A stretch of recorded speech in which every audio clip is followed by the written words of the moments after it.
Vitor, instrutores do CPOE São Paulo, e particularmente a vocês, meus queridos alunos do CPOE São Paulo, bom dia a todos. Bom dia, coronel! Meus caros, eu tenho uma enorme alegria em recebê-los aqui, pela gentileza do Dr. Fábio Durso, também do Dr. Carlos Romagnoli, presidente e diretor da Associação Sociedade Veterana do 32 e MMDC, que tem a competência legal pela guarda deste bloco. E é realmente uma enorme honra me dirigir a alunos. Grande parte da minha vida profissional eu dediquei à educação corporativa. Fui comandante de Pirituba, onde formamos soldados. Fui comandante do Centro de Altos Estudos, que é a Escola de Pós-Graduação da Polícia Militar. Fui diretor de Educação e Cultura da PM. E até hoje sou professor no CELO e no CSP, nos programas de pós-graduação no Exército, que correspondem à ESAO e à ESEMI, para vocês terem uma comparação de nível hierárquico de curso. Então, realmente é uma enorme alegria estar aqui com vocês. Vocês representam o futuro do Exército Brasileiro, da sociedade. Né? Parabéns a todos pelo concurso difícil que foram aprovados, para poder serem alunos do CPUR. Vocês compõem uma elite não financeira, não étnica e nem religiosa. Vocês compõem uma elite de mérito, que é realmente a única coisa que transforma um país num país moderno. É uma elite formada pelos que têm mais merecimento, pelo caráter, pela inteligência, pela integridade, pelo conhecimento. Parabéns. Muito bem. Nós estamos aqui, nesta manhã, pela gentileza do Comando CPUR São Paulo, fazendo uma primeira visita muito rápida. Eu tenho até 11h15 para liberar, até 20h15 para liberar. Então, eu vou pedir, por favor, ao chefe da delegação que designe alguém para me avisando quando faltar 10 minutos, tá, para poder liberar o pessoal no horário, tá bom? Vocês conhecem alguma coisa sobre o movimento constitucionalista de 32 ou não? Já tiveram aula sobre o movimento? Então, essencialmente, já não vou nem falar muito sobre 32. Né?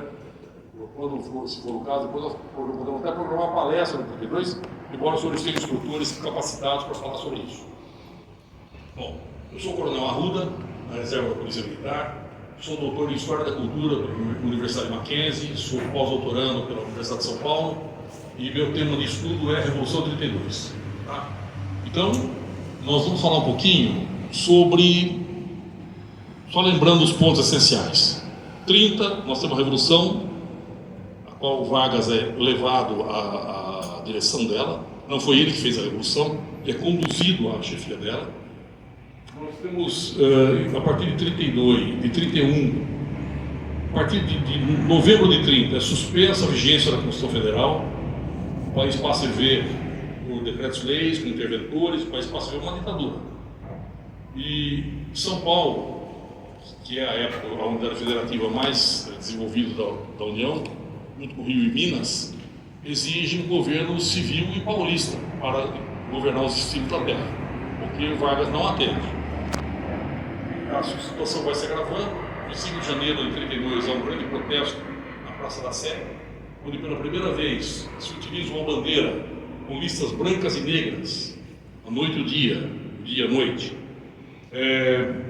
com um cantão vermelho indicando sangue, 4 estrelas amarelas, pontos cardeais, um círculo branco indicando proteção, defesa e um mapa do Brasil, lembrando que dia e noite os paulistas defenderão o Brasil em todas as direções, se for preciso, com sacrifício da própria vida.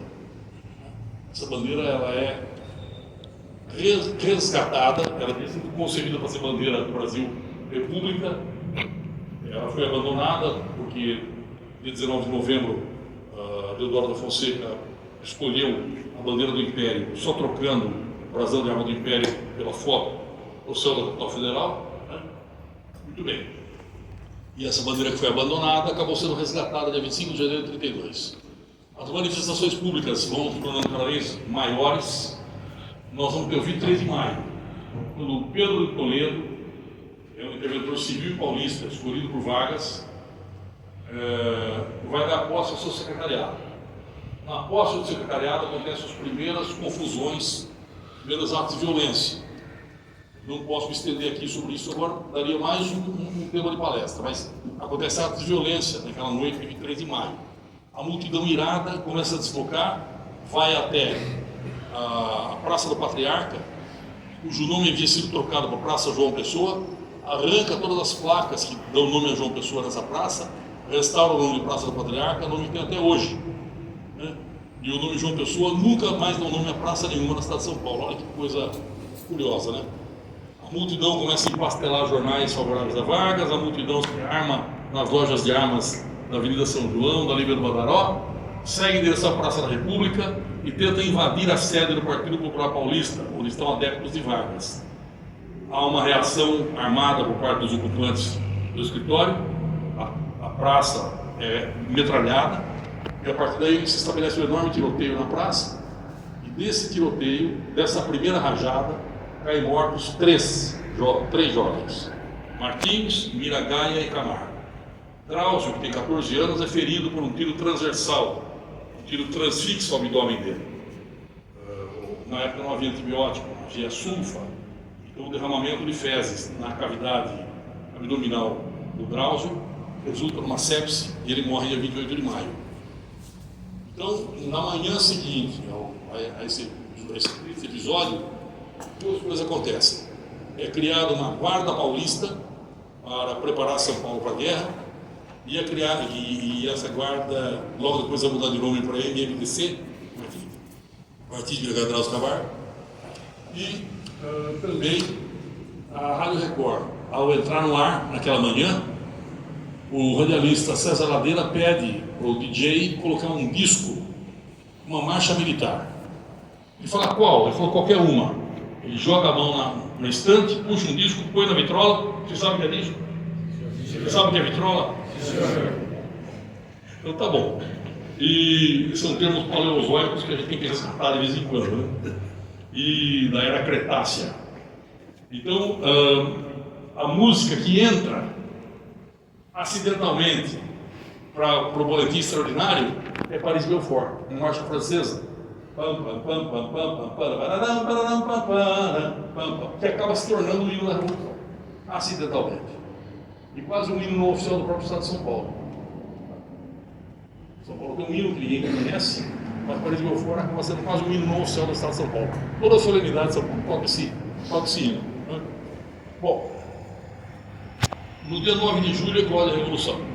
9 de julho é a data magna de São Paulo, como 20 de setembro. Como 20 de setembro é a data oficial do Rio Grande do Sul, né, a Revolução Farroupilha. Como 2 de julho é a data oficial da Bahia, a expulsão das últimas forças portuguesas do território nacional, em 2 de julho de 1823. Enfim, em São Paulo a data magna é 9 de julho. Portanto, vocês ensinaram esse ano? Ensinaram esse ano, né? Todo ano o CPI está aí, inclusive porque um aluno do CPI morreu na Revolução de 32, lutando pela causa constitucionalista. A Revolução, ela eclode dia 9 de julho. Ela eclode em São Paulo e no Mato Grosso. Outros estados brasileiros, havia uma forte articulação que foi imediatamente suscitada pela polícia de Vargas. Então, por exemplo, no Rio Grande do Sul, havia um forte contingente constitucionalista, liderado por Borges de Medeiros, e eles acabaram levantando a cidade de Soledade, onde aconteceram violentíssimos combates entre forças leais a Vargas e forças constitucionalistas no Rio Grande do Sul. No Paraná, houve centenas de adesões à causa paulista. Os estudantes que fugiram de lá para cá, uma companhia do 5º RCD veio inteira para São Paulo para lutar pela causa constitucionalista. No Pará, o ginásio do Estado se levantou. E um dos alunos que levantou o ginásio do Estado, viria depois ser oficial do Exército, chama-se Jarbas Passarinho. Foi ministro de Estado, foi oficial do Exército. E eu perguntei a ele, falei, ministro, como é que foi esse negócio do senhor ter participado com 14 anos da Revolução no Pará? Ah, Ruda, isso foi uma molecagem que nós fizemos, depois passa em casa de conta. E infelizmente não deu tempo, né? A guarnição de artilharia da Fortaleza de Óbidos se levantou em favor da causa constitucionalista, tentou chegar a Manaus, pelo rio, foi abalroado por unidade da Marinha e praticamente toda a guarnição de Óbidos morreu houve poucos sobreviventes desse naufrágio que aconteceu no Rio Amazonas. Enfim, a Escola de Medicina da Bahia, houve no Rio de Janeiro, vários aliados à causa constitucionalista tentaram se levantar. Mas no final, praticamente ficou São Paulo e Mato Grosso. Vargas conseguiu levantar o resto do país contra a causa. Quem compunha as forças de São Paulo, 32? 3 mil militares do Exército, 9 mil militares da Força Pública e 70 mil civis que se apresentaram para lutar. Não havia arma para todo mundo, perto de 22 mil só conseguiram ir para a guerra. E 110 mil mulheres. E os civis que não foram aproveitados, eles foram aproveitados em missão de logística, de policiamento civil, correio, propaganda, distribuição de alimentos, enfim. E as mulheres? Costura, oficina de costura, hospitais, montaram casas do soldado. Quando o soldado voltava exaurido da frente de batalha, parava nessas casas que estão próximas à frente de batalha para tomar banho, por uma roupa limpa, tomar sopa com pão e café e dormir numa cama limpa. Como todos aqui já sabem que não precisa mais disso para ser feliz, não é verdade? Depois de você ficar uma semana no campo, você voltar, tomar banho, pôr uma roupa limpa, tomar uma sopa de legumes, um pão, tomar um café preto e ter uma cama confortável, não precisa mais disso para ser feliz, não é verdade? Então, o que acontece é o seguinte: a guerra vai eclodir dia 9 de julho e vai prosseguir até 2 de outubro. O exaurimento completo das forças paulistas no que diz respeito a armamento e munição determinou o pedido de paz. E aí Vargas começa a mostrar sua genialidade. E Vargas não promove uma cerimônia de rendição, ele manda promover um armistício. Por isso que até hoje acontece a troca do comandante do Exército Constitucionalista aqui na frente. Aliás, esse ano foi uma senhora, filha do general Candoca, do Rio Grande do Sul.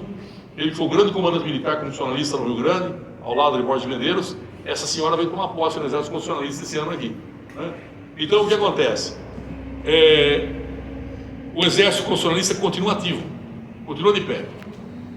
Por isso que esse monumento, eu vou mostrar para vocês, ele lembra o Exército e lembra a Aeronáutica. Por quê? As Forças Armadas, a sociedade civil, continuam alertas em São Paulo para a manutenção da lei magna e da democracia. A espada nunca foi embainhada. Continua vigilante. E quando a guerra termina, sabe-se que morreram mais de 600 pessoas, não sabe quantas. Então é feito já imediatamente construir uma comissão de biógrafos para escrever a biografia dos mortos em 32. É o chamado livro Cruzes Paulistas, uma obra monumental. Lá eles conseguem identificar 634 mortos de São Paulo. Quando eu digo de São Paulo, não significa nascer em São Paulo, eles lutaram por São Paulo, né? Além do pessoal do Exército que servia aqui, a Marinha não participou, não se levantou pela causa constitucionalista. Mas muita gente do Exército, da aviação naval, da aviação militar fora de São Paulo, vieram para São Paulo lutar pela causa paulista. Por isso veio o pessoal da aviação militar. Ivo Borges, Mota Lima e tantos outros oficiais da aviação militar conseguiram fugir dos Afonsos, alguns de avião, outros de canoa, e vieram lutar por São Paulo. E esses oficiais foram muito importantes depois para a montagem do Ministério da Aeronáutica, né? E também para a montagem da FAB na Segunda Guerra Mundial. Muito bem. Esse monumento ele começa a ser erigido em 1934, quando aconteceu um concurso. Quem vence o concurso? Galileu Emendato, um arquiteto italiano, democrata, ele havia fugido do fascismo italiano. Ele havia fugido em 23 da Itália, fascista, tentando chegar a Buenos Aires. No caminho, o comandante do navio chama e fala assim: Emendato, desça, você e a sua esposa imediatamente.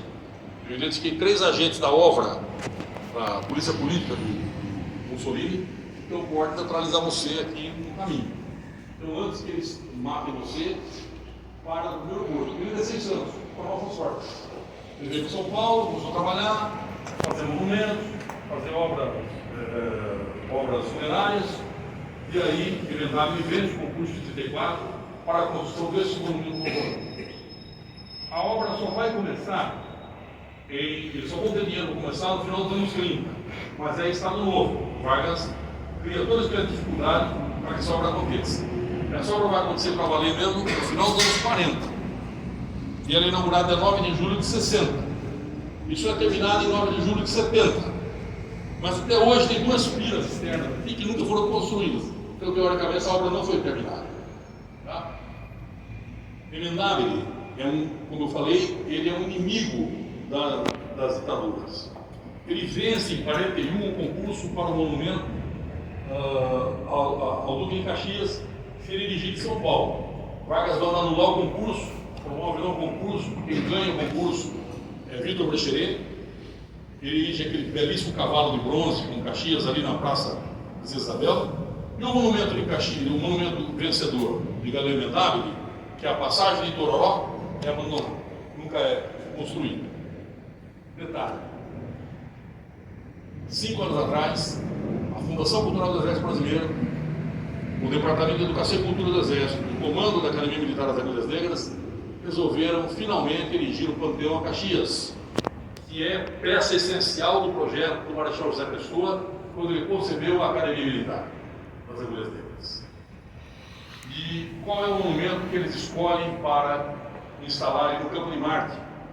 Na entrada monumental da Academia Militar das Agulhas Negras é a passagem de Itororó.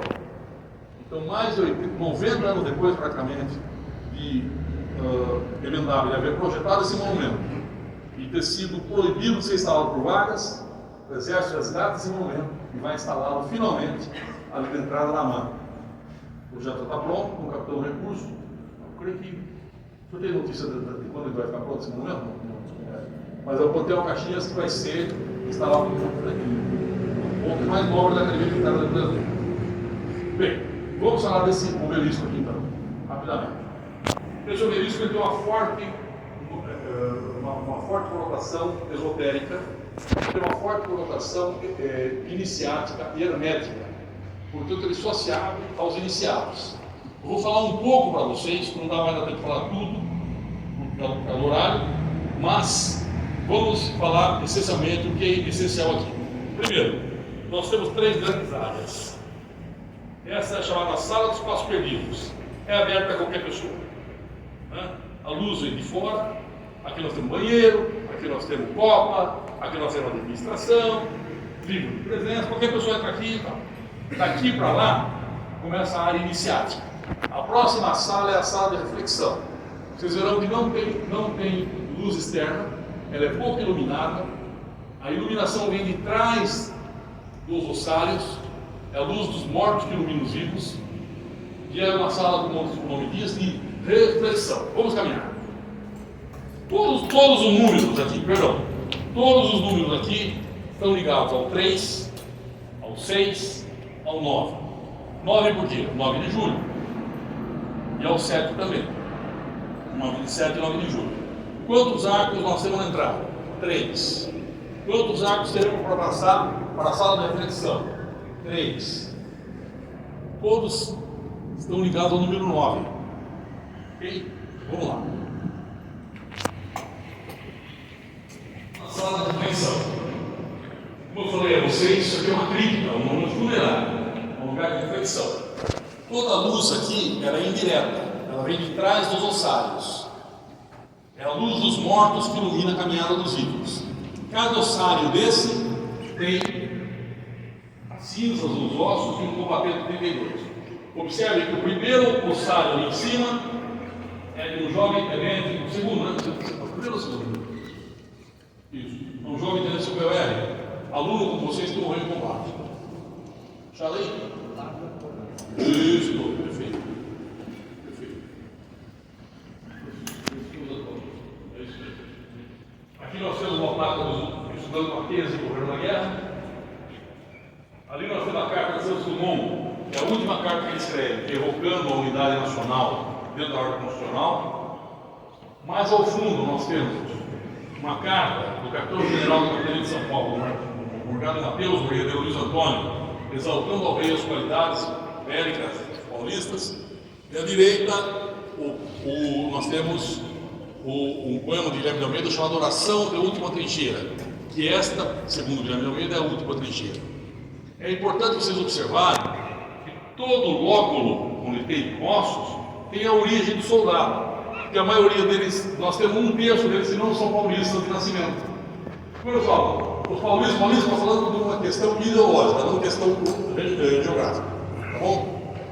Muito bem. Quando a guerra aconteceu, Vargas usou, e os paulistas usaram também, fortemente os modernos recursos de comunicação, rádio, imprensa, gigantografia, fazer cartazes, etc. Quais eram os argumentos que Vargas usava para mobilizar o Brasil contra São Paulo? Que a revolução era para separar São Paulo do Brasil, que era uma revolução comunista, fascista, ou uma contra-revolução das elites, para voltar ao poder. Eles foram derrubados em 30. Como que São Paulo contrapunha isso? É separatista. São Paulo usava como símbolo a bandeira, que mostra o mapa do Brasil, e o brasão de armas de São Paulo, que ele é aprovado em agosto de 32, e tem uma faixa no mistel onde está ali escrito pró São Paulo, fiat exília. Por São Paulo serão feitas coisas grandiosas. O governador Pedro Toledo manda mudar para pró Brasília, fiat exília. Pelo Brasil serão feitas coisas grandiosas. A luta que nós estamos fazendo pelo Brasil, não é por São Paulo. Então, se vocês olharem na região de vocês, está lá o brasão de arma de São Paulo e está lá pró Brasília, fiat exília. Pelo Brasil serão feitas coisas grandiosas. Por que se usa o latim, pessoal? Por que se usa o latim nesse documento? Os brasões, etc. Língua de origem. É uma língua morta, uma língua imutável. Imutável. Ó, palavras que num termo têm um significado, em outros têm outro significado. Entendeu? É isso. Temos só homens aqui? Tem mulheres aqui? Não. Tem criança aqui? Não. Tá. O que quer dizer caralho? Caralho, pessoal, é uma palavra portuguesa que é o último cesto da gávea da caravela.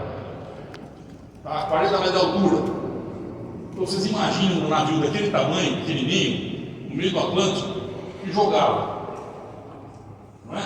Joga de lado, joga para frente, para trás, e joga para cima e para baixo. Imagina que está no último posto, lá em cima da gávea. Então quando eu queria castigar alguém, eu falava, tu vai já pro caralho. Entendeu? Vou te pôr no pior posto. Por quê? O cara se vomitava, desmaiava, tinha que sair amarrado lá de cima, por 2 horas de turno. Você acha que é difícil você tirar no portão das armas do CPR? Vai tirar lá em cima. Então, o português é uma língua viva, as palavras mudam de sentido. As palavras mudam de sentido. O latim é uma língua morta.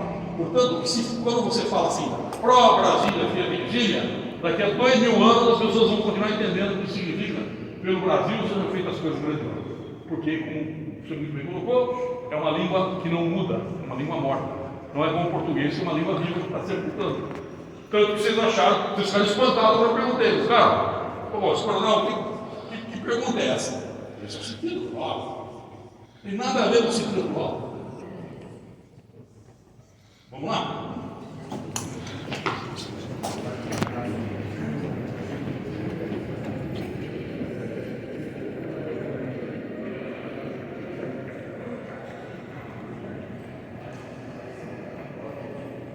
Meus amigos, eu disse a vocês que esse monumento ele é sempre baseado em 3, 6, 9 e algumas vezes no 7 do 9 de julho. Tem um lugar onde tem o número 4, que é nesse ponto que é o ponto mais importante do monumento. 4 entradas. Podem vir comigo.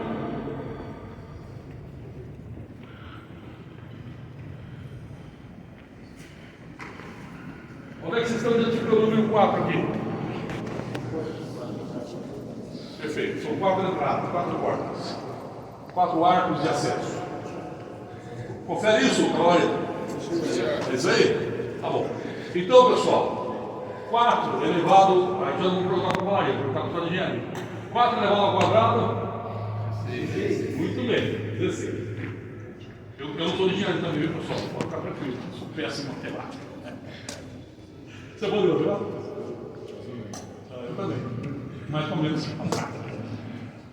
E aí o que acontece, pessoal? Por isso contou a história. O que acontece, pessoal?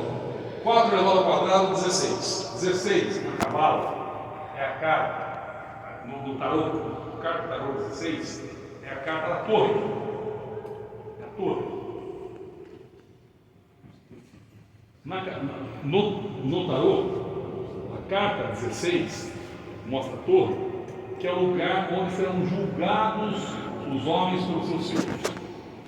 Os que tiveram uma vida digna, serão arremessados na eternidade. Os que tiveram uma vida indigna, serão lançados da torre como a hiena, com o sofrimento eterno. Então aqui, portanto, lembra o 16, a carta do tarô, a torre. Vocês estão vendo que tem uma espécie de alma de canhão aqui? Alma de canhão naval, a marinha. Externamente é uma espada, o exército. Aqui nós estamos num avião. As asas, o cockpit, o corpo e a cauda. Exército negro não. A espada, que poderia ser embanhada, que ali está a varinha da espada, nunca foi embanhada. Por quê? Ela continua vigilante após o armistício. Né? Aqui é o ponto nevrálgico, é o herói Jacete. Aqui embaixo estão sepultadas 5 pessoas: Martins, Miragaia, Drauzio, Camargo e um quinto, que é Paulo Virgínio, um caboclo de Cunha. Foi capturado por fuzileiros navais e por PMs do Espírito Santo, que lutavam contra São Paulo. E o objetivo deles era que ele falasse onde estavam as forças paulistas, ali basicamente no 5º RI e no RCD de Pirassununga. 5º RI é Lorena, né? 5º Regimento de Infantaria? Logo. Peço socorro aos universitários aqui. Onde é que estão os oficiais aqui? O que é? Lorena?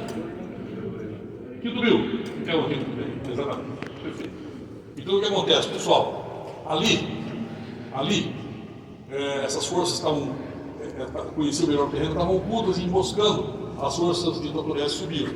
Eles capturam o Paulo Virgínio e falam assim: sábado então, sei. Então conta para nós, não conta. Não conta que São Paulo vai vencer. Ele é torturado, ele é espancado, jogam água fervendo em cima dele, água gelada, fazem ele abrir uma cova, dão 18 tiros nele. E Vargas, quando a guerra acaba, Vargas manda julgar esses militares, eles são condenados a 30 anos de reclusão e o IPM deles está na página do STM. Se vocês abrirem a página do STM na internet, um dos documentos que está lá é exatamente o IPM desses que mataram Paulo Virgínio. Então, Martim Carlos Camargo e Paulo Virgínio. Porque sim, é o pentagrama. O pentagrama é uma cruz, é uma estrela de 5 pontas, que mantém, segundo a cabala, afastado o mal daquele espaço. O pentagrama afasta o mal. Por isso que aqui nós temos o pentagrama do monumento. Então, estou entendendo a relação da carta, os 16 da torre, o pentagrama, e a luz vem de onde? A luz vem do chão. A luz dos mortos ilumina os vivos. E ali há um evento. Okay. Nesse espaço, pessoal, nós temos, saindo daqui, nós temos 3 altares. Número 3. Vou falar deles já. Qual a distância daquele altar, que é o altar principal, o altar do Martírio, até a base da escada? 72 metros. 7 mais 2? Quanto tem de escada? 9 metros. 72 mais 9, 81. 8 mais 1, 9. Por que esse espaço tem 81 metros? Porque no Templo de Salomão, esse dado foi depois trazido à maçonaria, o Templo de Salomão media 81 nós. Era uma corda de 81 nós. E no caso do templo maçônico, todo o templo maçônico, vocês poderão ver quando estiver no templo maçônico, tem uma corda com 81 nós cercando todo o templo. É o tamanho do templo maçônico de Salomão. O tamanho do templo de Salomão que a maçonaria utiliza também. 81 nós, 81 metros.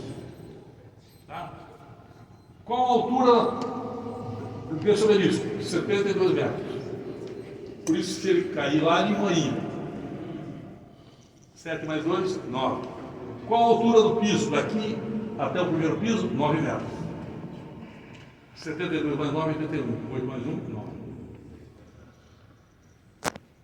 Portanto, todas as relações aqui são matemáticas. Aqui está o herói jacente. Ele é em mármore de Carrara, mármore branco. Tem aqui a face do pai do Emendável. Ele esculpiu a face do pai dele. Antes de morrer, ele vê a bandeira de São Paulo e o Cruzeiro do Sul. Ele vê a cruz e a bandeira. A última visão de vida dele. O mármore utilizado aqui é mármore travertino, o mesmo mármore que revestiu o Coliseu de Roma. Aliás, da mesma mina, foi retirado do mesmo local em que retiraram o mármore do Coliseu de Roma, que é esse mármore aqui. Deu um trabalho danado, anos de negociação para trazer para aqui. E esse aqui é mármore de Carrara, mármore branco. Peça única. 3 altares. Nascimento da cidade, nascimento de Cristo. Aqui, martírio. Martírio de Cristo. O soldado parte abraçado pela mãe, que vai para a guerra. O soldado que toma no braço dos companheiros em combate. É o martírio. É a única peça que recebe luz solar diretamente do exterior. Mesmo quando está sempre brilhando, cada luz solar bate nele. Está vendo? Venham, por favor. Aquele altar, à direita de vocês, à minha esquerda, é a ressurreição. Do mesmo modo como Cristo venceu a morte, a causa constitucionalista venceu. Foi derrotada na guerra, mas venceu na ideia. E em 34, um ano e meio depois, veio a Constituição pela qual ele se bateu. A Constituição Democrática de 34. Então ali vocês veem a ressurreição de Cristo e aquelas vestais levantando a Constituição. Estão vendo ali? Cada lóbulo desse, como eu falei, tem restos de um soldado. Nós tínhamos originalmente 4 mulheres aqui. Hoje nós temos 10. Quem são as mulheres? A doutora Carlota Pereira de Queiroz, uma médica que coordenou a União Cívica Feminina, toda a mobilização de logística de saúde em 32. Em 32, as mulheres não tinham direito a voto. Em 34, as mulheres votam e é eleita a primeira deputada federal da história do Brasil. Quem é ela? Carlota Pereira de Queiroz. Aqui está sepultada Maria Soldado, uma combatente, uma negra, que combateu na linha da trincheira e foi considerada a mulher símbolo de 32. Aqui está a dona Nicota Alves Pinto, considerado o anjo tutelar dos exilados de 32. Quando a guerra acabou, Getúlio mandou 150 constitucionalistas para o exílio em Portugal. E era a dona Nicota, junto com a doutora Carlota, junto com a Pérola Baiton, que faziam eventos para angariar dinheiro para mandar para os exilados e para as famílias que iam ficar aqui. Oi?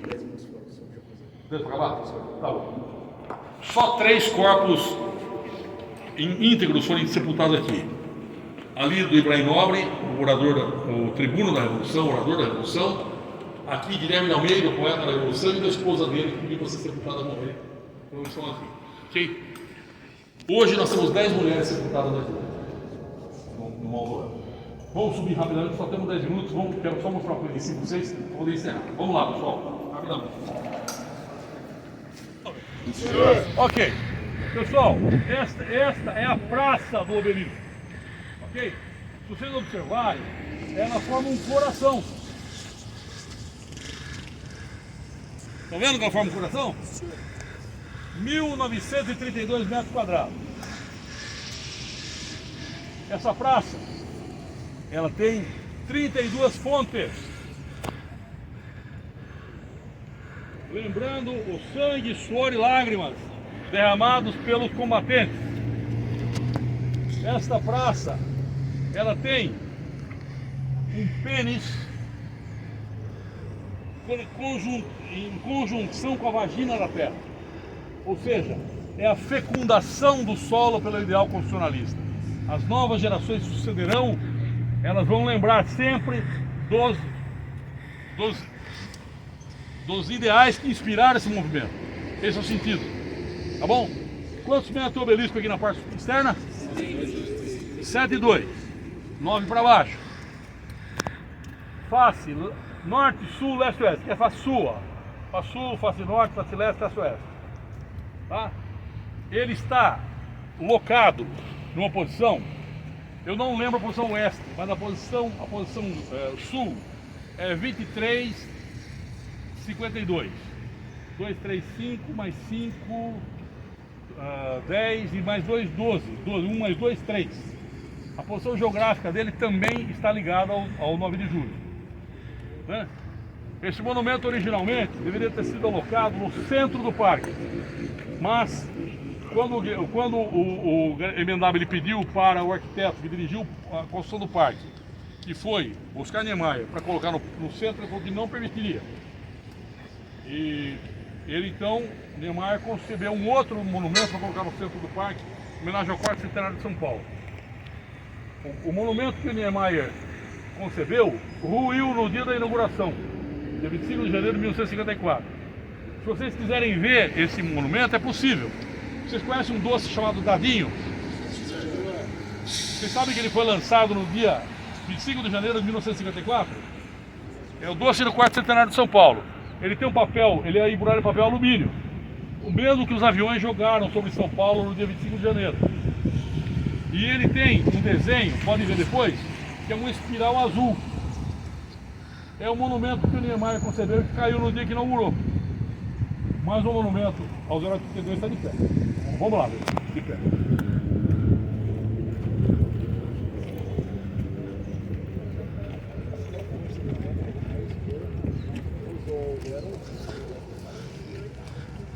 Lembra que tem.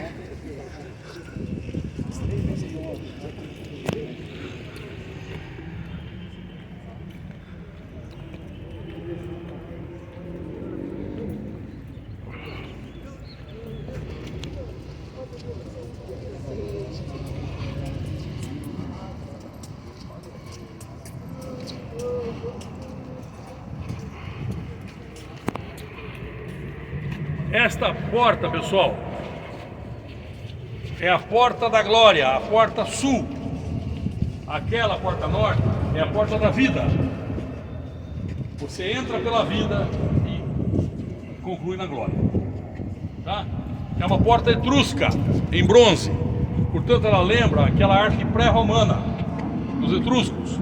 Ela mede 3,5 metros de altura por 2 de largura. 3,5 vezes 2, 7.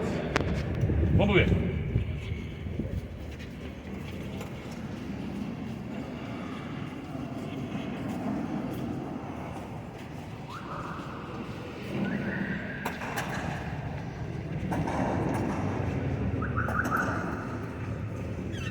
Muito bem. Aqui nós temos os... Como é que nós chamamos isso? Ladrilhos? Não? Mosaicos. Esses mosaicos, tanto daqui quanto lá dos altares, é do mosaico Pandan, de Veneza, uma das mais antigas casas de mosaico do mundo. Uma casa medieval. O BMW mandou buscar lá, não só o mármore, mas também os mosaicos. Esse aqui é São Paulo, cidade do trabalho. São Paulo, cidade do trabalho. Ele traz São Paulo, aqui ó. Levou ao gentil o livro da lei e teve a espada no martírio. Paulo Apóstolo. Se vocês devem observar aqui, o herói jacente que está embaixo, a última visão dele é a bandeira de São Paulo, que está ali com o mapa do Brasil, né? E as estrelas do Cruzeiro, estão ao lado da bandeira ali. Ali é a crux do Cruzeiro do Sul. Eu falei, a propaganda de Vargas dizia, não precisa ser separatista. Símbolos de São Paulo falam do Brasil. Por ser comunista, não, porque todos os símbolos da Revolução falam de cristianismo. A Revolução era de imigrantes italianos, não porque os símbolos que se utilizam aqui são de bandeirantes, trabalhadores rurais paulistas, ou seja, é o símbolo da formação de São Paulo. A Revolução é para devolver São Paulo aos antigos senhores da Revolução de 30. Por isso São Paulo usa muito o símbolo da mulher, usa muito o símbolo dos negros que se organizaram na Legião Negra, usa muito o símbolo dos indígenas que lutaram por São Paulo em 32. Então, tudo isso para quê? Para mostrar que era uma nova geração que estava chegando, né? Então, há um outro detalhe que eu quero mostrar a vocês aqui, que é o seguinte: o herói Jacinto, cuja luz aí no chão, para você olhá-lo, você é obrigado a se debruçar. Perceberam isso? A gente não consegue olhar para o herói Jacinto assim, nós temos que nos debruçar para olhar. Isso é um recurso de arquitetura para que você reverencie o morto. Onde é que foi usado esse recurso? Originalmente, ele foi usado pelo arquiteto que concebeu a tumba de Napoleão Bonaparte. Quando vocês forem a Paris, no Dôme des Invalides, vocês verão a tumba de Napoleão Bonaparte. E para olhar a tumba, você sobe num piso e é obrigado a olhar para baixo. Dessa maneira você está reverenciando o morto. Em 1853, o Dôme des Invalides estava em obra. Um jovem paraguaio, filho do ditador do Paraguai, futuro ditador do Paraguai, ele também está visitando a Europa. E ele se encanta com a França, particularmente com Paris e particularmente com Napoleão. O nome dele é Francisco Solano Lopes. Tanto que quando ele for conceber o exército paraguaio, que depois vai enfrentar a Tríplice Aliança, os uniformes são muito semelhantes aos uniformes franceses, o modo de formação é muito semelhante ao francês, e ele concebe para ele uma tumba, em menor porte, é claro, no Panteão dos Heróis do Paraguai. Obviamente esse panteão não é erguido durante a Guerra do Paraguai, a Guerra da Tríplice Aliança, mas ele é erguido quando o Paraguai vence a Guerra do Chaco, nos anos 30.